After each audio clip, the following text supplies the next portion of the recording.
ಬೇಡ ಅಂತ ಅನ್ಕೊಂಡಿರೋರು, ಎಲ್ಲಾರನ್ನೂ ಬಿಟ್ಟು ಹೊರಟೋದವರು ಮತ್ತೆ ಈ ರೀತಿ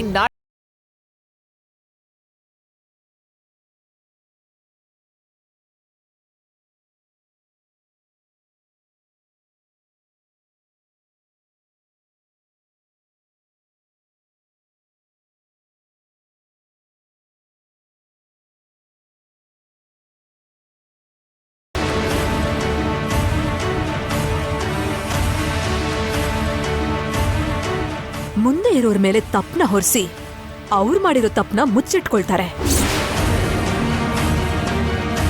ಒಂದು ಚಿಕ್ಕ ಅವಕಾಶ ಸಿಕ್ಕಿದ್ರು ನೋಡಿ ಹೀಗೆ ಇಲ್ದಿರೋ ಪ್ರೀತಿನೆಲ್ಲ ತೋರ್ಸಕ್ಕೆ ಪ್ರಯತ್ನ ಪಡ್ತಾರೆ.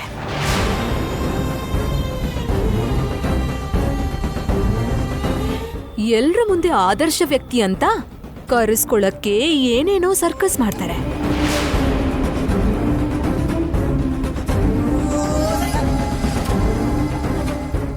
ಅಬ್ಬಬ್ಬಾ, ಮಾಡೋದೆಲ್ಲ ಅನಾಚಾರ, ಮನೆ ಮುಂದೆ ಬೃಂದಾವನ, ಬಾಯಲ್ಲಿ ವೇದಾಂತ, ತಿನ್ನೋದ್ ಮಾತ್ರ ಬದ್ನೆಕಾಯಿ ಅನ್ನೋ ಹಾಗೆ ಮನೆ ಮುರಿಯೋ ಕೆಲ್ಸ ಮಾಡಿ ಈಗ ದೊಡ್ಡ ದೊಡ್ಡ ಮಾತು ಹೇಳೋದು.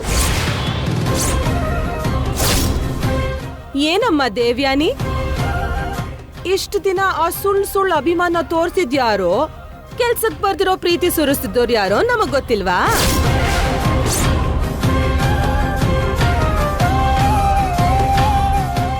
ಅನಸೂಯ, ಅನಗತ್ಯವಾಗಿ ಬಾಯಿಗೆ ಬಂದಂಗೆ ಮಾತಾಡಬೇಡ.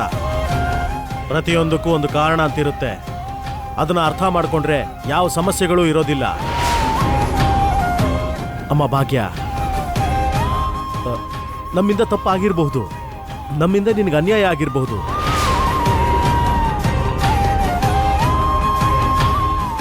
ಆದ್ರೆ ನೀನಿಷ್ಟು ದೊಡ್ಡ ನಿರ್ಧಾರ ತಗೋತೀಯ ಅಂತ ಅನ್ಕೊಂಡಿರ್ಲಿಲ್ಲಮ್ಮ.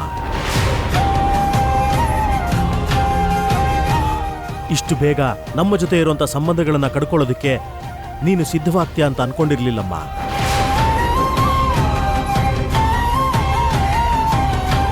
ಭಾಗ್ಯ ಏನ್ ಮಾಡಿದ್ರು ಯೋಚನೆ ಮಾಡೇ ಮಾಡ್ತಾಳೆ ಅನ್ನೋದು ನಮ್ಮೆಲ್ಲರ ಅಭಿಪ್ರಾಯ. ಭಾಗ್ಯ ತೀರ್ಮಾನಕ್ಕೆ ಒಂದು ಬೆಲೆ ಇರುತ್ತೆ ಅನ್ನೋದು ನಮ್ಮ ನಂಬಿಕೆ.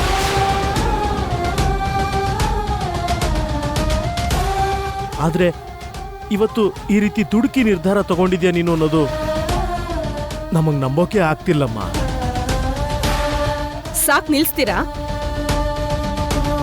ನಾವ್ ತಗೊಂಡಿರೋ ನಿರ್ಧಾರ ನಿಮ್ಗೆ ಅರ್ಥ ಇಲ್ದಿರೋದು ಅಂತ ಅನ್ಸ್ಬಹುದು, ಆದ್ರೆ ನಮಗ್ ಮಾತ್ರ ಅದೇ ಕರೆಕ್ಟ್ ನಿರ್ಧಾರ. ಅಲ್ಲ, ಬೇರೆ ಆಗ್ಬೇಕು, ಯಾರಿಗೂ ಬೇಕಾಗಿಲ್ಲ ಅನ್ನೋ ನಿರ್ಧಾರ ತಗೊಂಡ್ಮೇಲೆ ಮತ್ತೆ ಈ ಚರ್ಚೆ ಯಾಕೆ, ಈ ಕಾಟಾಚಾರದ ಮಾತ್ ಯಾಕೆ? ಬಾ ಭಾಗ್ಯ. ಎಲ್ಲರೂ ನಡೀರಿ, ಬಾಕಂದ.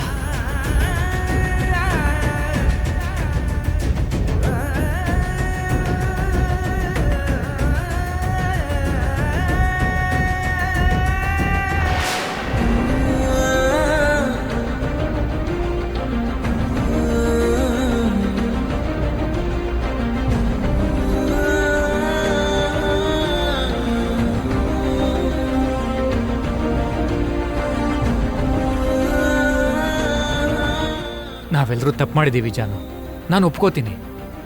ಆದ್ರೀಗ ಅತ್ತಿಗೆ ಮಾಡ್ತಿರೋದೇನು?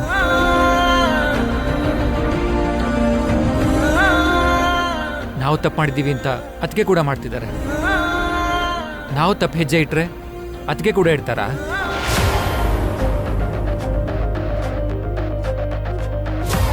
ನೀನು ಅಂದೆ ಅಲ್ವಾ, ನಮ್ಮ ಫ್ಯಾಮಿಲಿ ಎಲ್ಲ ಸೇರಿ ಅಕ್ಕಂಗೆ ಮೋಸ ಮಾಡಿದ್ವಿ ಅಂತ. ಈಗ ಡಿವೋರ್ಸ್ ತನಕ ಹೋಗೋದು ಅತ್ತಿಗೆಗೆ ನ್ಯಾಯ ಅನ್ಸುತ್ತಾ?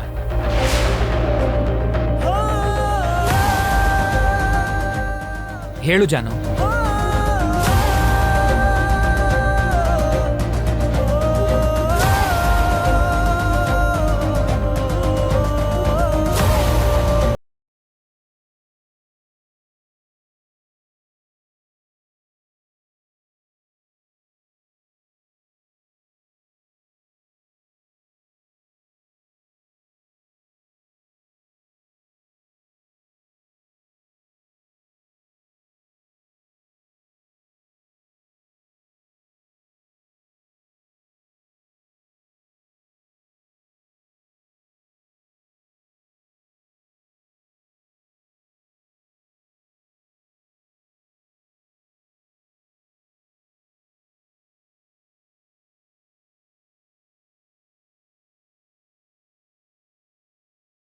ಕ್ಲೈಂಟ್ ಭಾಗ್ಯ ತನ್ನ ಗಂಡನಿಂದ ಡಿವೋರ್ಸ್ ಕೇಳ್ತಿದ್ದಾಳೆ.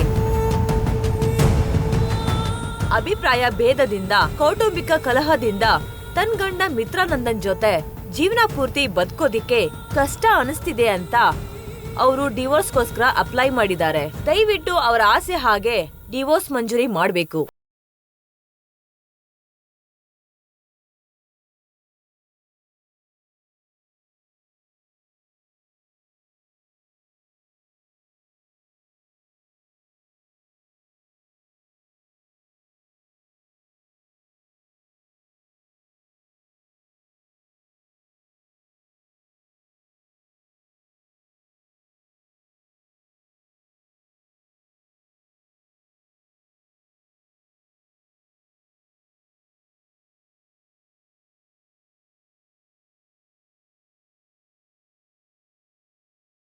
ಮಿತ್ರಾನಂದನ್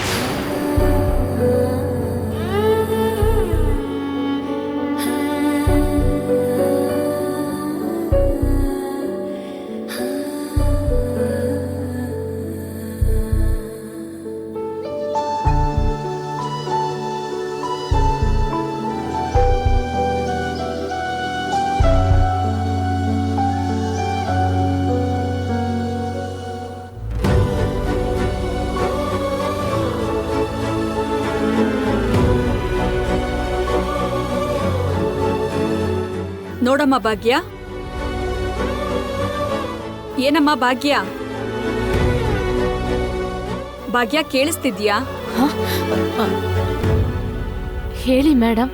ನಿಮ್ ಗಂಡರಿಂದ ನೀವು ಡಿವೋರ್ಸ್ ತಗೊಳ್ಳೋದಿಕ್ಕೆ ನಿಮ್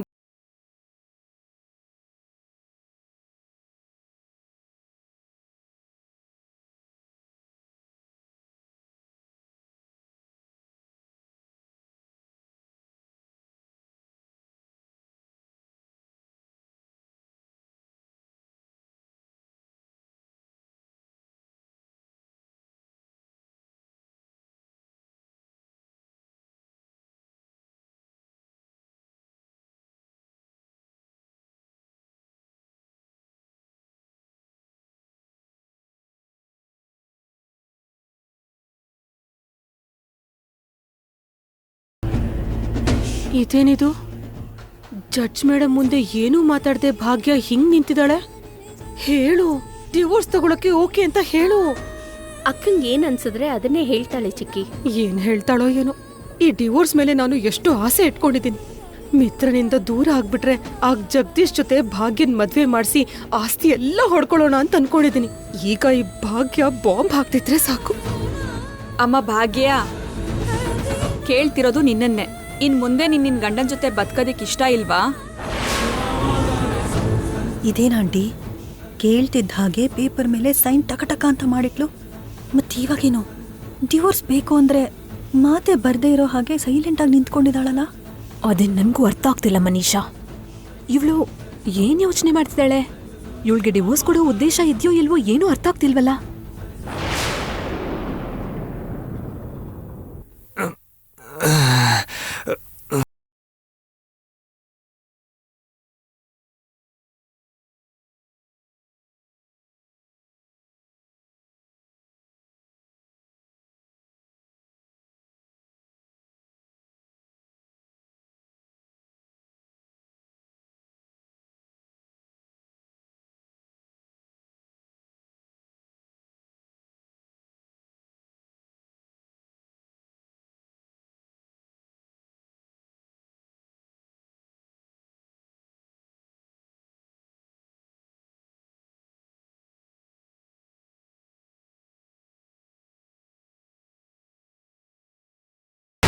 ಅಯ್ಯೋ, ರಕ್ತ ಬರ್ತಿದೆ.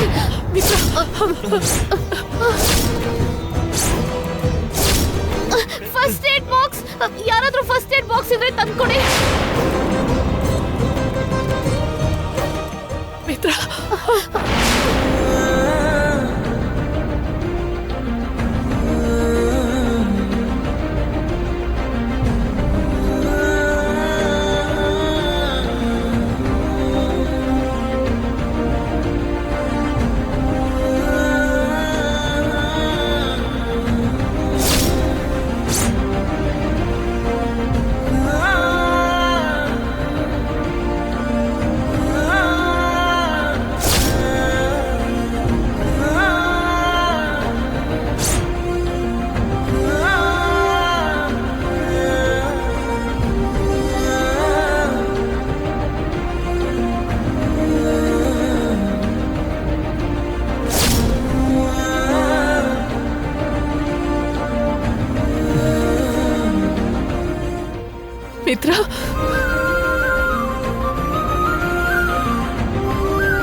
R you okay mister ಮಿತ್ರನಂದನ್?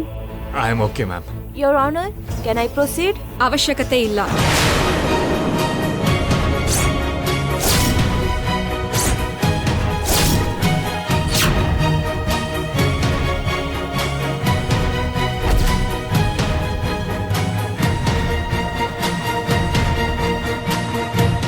ನಿಜವಾಗ್ಲೂ ಬೇರೆ ಆಗ್ಬೇಕು ಅಂದ್ಕೊಂಡಿರೋ ಗಂಡ ಹೆಂಡತಿ ಮಧ್ಯೆ ಕೋಪ ಇರುತ್ತೆ ಅಥವಾ ತುಂಬಾ ಮನಸ್ತಾಪಗಳಿರುತ್ತೆ.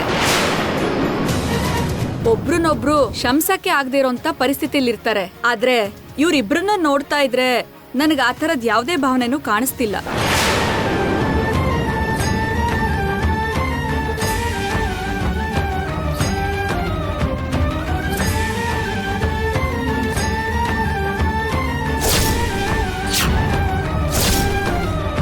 ನೋಡಮ್ಮ ಭಾಗ್ಯ, ನೀನು ಡಿವೋರ್ಸ್ ಬೇಕು ಅಂತ ಕೇಳಿದ್ರು ನಿನ್ ಮನ್ಸ್ ಮಾತ್ರ ನಿನ್ ಗಂಡನ್ನ ಬಿಟ್ಕೊಡೋದಕ್ಕೆ ಸಿದ್ಧವಾಗಿಲ್ಲ.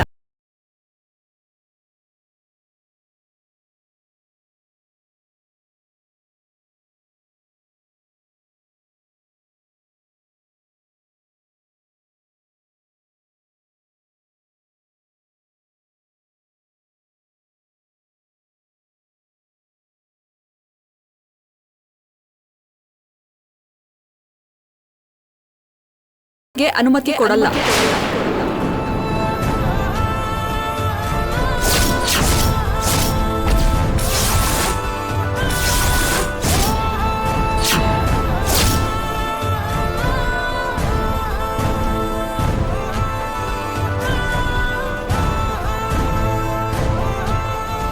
ಕಥೆ ಏನು ಹೀಗಾಗ್ಬಿಡ್ತಲ್ಲ? ಇದೇನಾಂಟಿ ಈ ತರ ಟ್ವಿಸ್ಟ್ ಕೊಟ್ಲು? ಇದೆಲ್ಲ ಗೊತ್ತಿಲ್ಲದೆ ಆಗಿದ್ಯೋ ಅಥವಾ ಭಾಗ್ಯ ಬೇಕಂತ ಮಾಡ್ತಿದ್ದಾಳೋ ಅರ್ಥ ಆಗ್ತಿಲ್ಲ. ಇನ್ನು 6 ತಿಂಗಳು ನೀನು ನಿನ್ ಗಂಡನ್ ಜೊತೆಲೇ ಇರ್ಬೇಕು.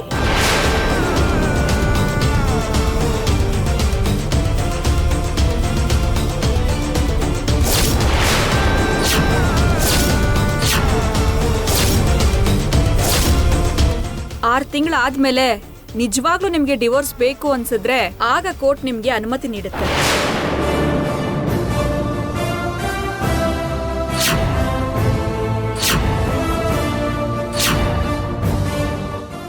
ಅಲ್ಲಿವರೆಗೂ ನೀನು ನಿಮ್ ಅತ್ತೆ ಮನೇಲೇ ಇರ್ಬೇಕಾಗತ್ತಮ್ಮ.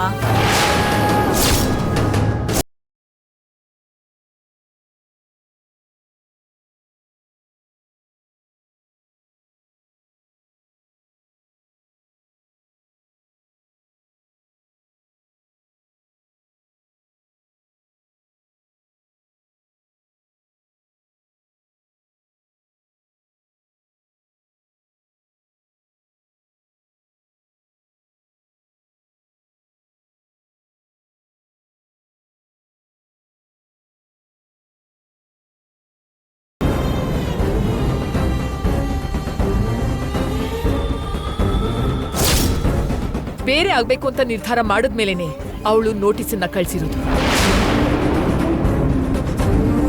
ಹಾಗಿರುವಾಗ ಮತ್ತೆ ವ್ಯರ್ಥ ಪ್ರಯತ್ನ ಯಾಕೆ ಮಾಡಿಸ್ತಿದ್ದೀರಾ ಮೇಡಮ್? ನೋಡಮ್ಮ, ಆವೇಶದಿಂದ ತಗೊಳ್ಳೋ ನಿರ್ಧಾರಗಳನ್ನ ಕೋರ್ಟ್ ಯಾವತ್ತೂ ಪ್ರೋತ್ಸಾಹಿಸಲ್ಲ. ಅವರ ನಿರ್ಧಾರದ ಬೆಲೆ, ಅವ್ರ ಮಧ್ಯೆ ಇರೋ ಸಂಬಂಧದ ಬೆಲೆ ಅವ್ರು ತಿಳ್ಕೊಳ್ಳೋಕೋಸ್ಕರ ಸ್ವಲ್ಪ ಸಮಯ ಕೊಡೋದು ಕೋರ್ಟ್ ರೂಲ್ಸ್. ಈಗ್ಲೂ ಕೂಡ ಅದೇ ಆಗ್ತಿದೆ.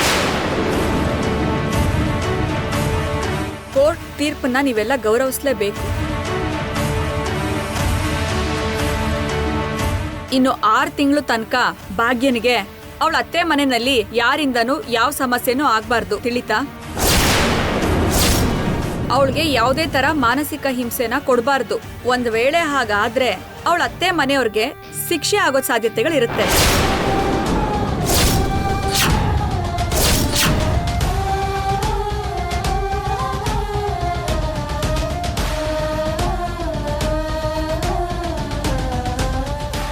The court is adjourned.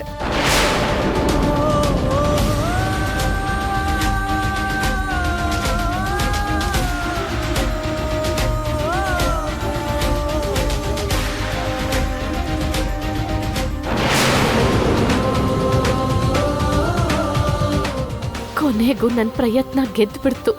ನಾನೇನಾಗ್ಬೇಕು ಅಂದ್ಕೊಂಡಿದ್ನೋ ಅದೇ ಆಗಿದೆ. ಮಿತ್ರ ಅವ್ರ ಮನೆಗೆ ನಾನು ಹೋಗೋದಕ್ಕೆ, ಅವ್ರ ಪ್ರಾಣ ಕಾಪಾಡ್ಕೊಳ್ಳೋಕೆ ನನ್ಗೊಂದ್ ದಾರಿ ಸಿಕ್ತು.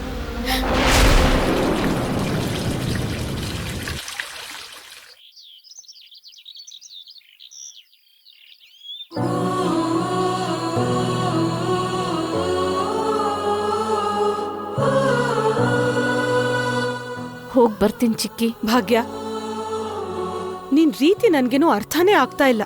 ಯಾವ ವಿಷಯಕ್ಕೆ ಚಿಕ್ಕಿ? ಡಿವೋರ್ಸ್ ಬೇಕು ಅಂತ ಹೇಳಿ ಬೇರೆ ಆಗೋಕೆ ರೆಡಿ ಅಂತ ತಾನೇ ಸೈನ್ ಮಾಡಿದ್ದು. ಕೋರ್ಟ್ಗೆ ಹೋದ್ಮೇಲೆ ಏನು ಮಾತಾಡದೆ ಸೈಲೆಂಟ್ ಆಗಿದ್ದೆ. ಅಲ್ಲ, ನೀನ್ ಏನ್ ಮಾಡ್ತಿದ್ಯಾ ಭಾಗ್ಯ? ಬೇರೆ ಆಗೋ ಸೈನ್ ಮಾಡಿದ್ದು ಕಾಗ್ದದ ಮೇಲಷ್ಟೇ ಚಿಕ್ಕಿ, ನನ್ ಮನ್ಸಲ್ಲಲ್ಲ.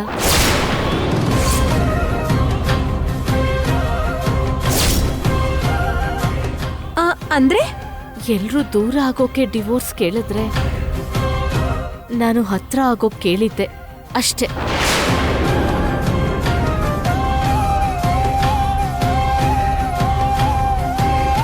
ಅರ್ಥ ಆಗ್ಲಿಲ್ವಲ್ಲ?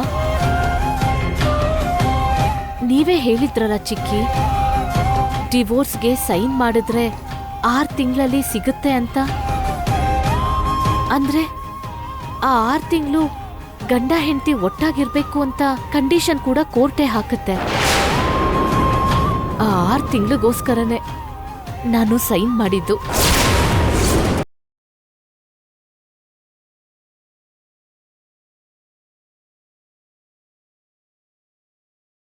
ಪಡ್ಕೊಳ್ಳೋದು ತುಂಬಾ ಮುಖ್ಯ. ಅವ್ರಿಗೇನು ಆಗ್ದಿರೋ ಹಾಗೆ ನೋಡ್ಕೊಳ್ಳೋದು ನನ್ ಕರ್ತವ್ಯ. ಆದ್ರೆ ಆ ಮನೆಗೆ ಹೋಗೋವರೆಗೂ ನನ್ಗ ಅವಕಾಶ ಇಲ್ಲ.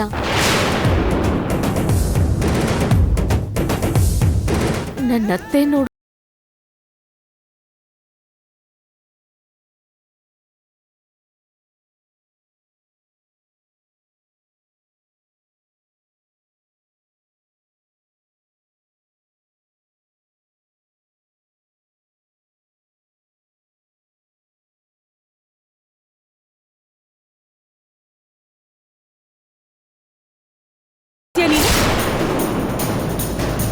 ಉಸಿರು ಯಾವಾಗ ನಿಂತು ಹೋಗುತ್ತೆ ಅಂತ ಗೊತ್ತಿಲ್ದಿರೋನ್ ಜೊತೆ ನೀನ್ ಹೇಗಿರ್ತೀಯ ಭಾಗ್ಯ?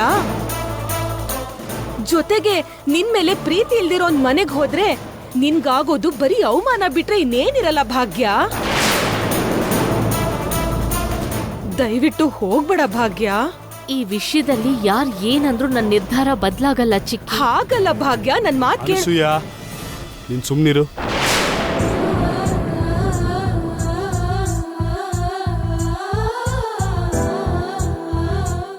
ಭಾಗ್ಯ, ನಿನ್ನ ಬೇಡ ಅನ್ಕೊಳ್ಳೋ ವ್ಯಕ್ತಿಗಳ ಮಧ್ಯ ಹೋಗ್ತಾ ಇದ್ಯಾ. ನಿಂಗ್ ಬೆಲೆ ಕೊಡದಿರೋ ನಿನ್ ಗಂಡನ ಹತ್ರ ಹೋಗ್ತಾ ಇದ್ಯಾ. ಅದಕ್ಕೆ ನಮ್ಮ ಮನ್ಸಿಗೆ ಸ್ವಲ್ಪ ಗೊಂದಲ ಆಗ್ತಿದೆ. ಆದ್ರೆ ಮಿತ್ರನ್ ಪ್ರಾಣ ನಿನ್ನಿಂದನೇ ಉಳಿಯುತ್ತೆ ಅಂತಂದ್ರೆ ಒಂದು ಮಾನವೀಯತೆ ದೃಷ್ಟಿಯಿಂದ ಯೋಚನೆ ಮಾಡಿ ನಿನ್ನ ತಡಿಬೇಕು ಅನ್ಸ್ತಿಲ್ಲಮ್ಮ. ನನ್ ಬಗ್ಗೆ ನೀವೆಲ್ಲ ಯೋಚನೆ ಮಾಡ್ಬೇಡಿ ಚಿಕ್ಕಪ್ಪ.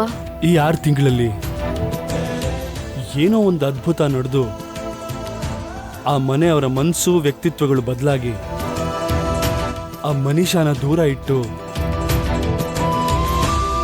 ಮತ್ತೆ ನಿನ್ನ ಆ ಮನೆ ಸೊಸೆ ಅಂತ ಸ್ವೀಕರಿಸಬೇಕು ಅಂತ ನನ್ನ ಮನಸ್ಸು ಆಸೆ ಪಡ್ತಿದ್ಯಮ್ಮ.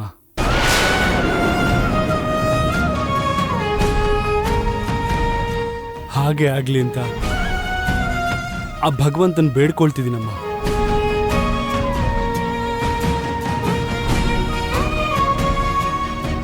ಮಿತ್ರ ಅವ್ರಿಗೆ ಹತ್ರ ಆಗ್ಬೇಕು ಅಂತನೋ, ಆ ಕುಟುಂಬ ಮತ್ತೆ ನಾನು ಒಪ್ಕೋಬೇಕು ಅಂತನೋ ನಾನು ಹೋಗ್ತಿಲ್ಲ ಚಿಕ್ಕಪ್ಪ. ಮಿತ್ರ ಅವರು ನನ್ನ ಕುತ್ತಿಗೆ ತಾಳಿ ಕಟ್ಟಿದ್ದಕ್ಕೆ ಅವ್ರ ಪ್ರಾಣ ಕಾಪಾಡೋ ಜವಾಬ್ದಾರಿ ನನ್ ಮೇಲಿರೋದಕ್ಕಷ್ಟೇ ನಾನಲ್ಲಿಗೆ ಹೋಗ್ತಿರೋದು. ಸರಿನಮ್ಮ, ನೀನಿನ್ ಹೊರಡು. ಸರಿ ಚಿಕ್ಕಪ್ಪ.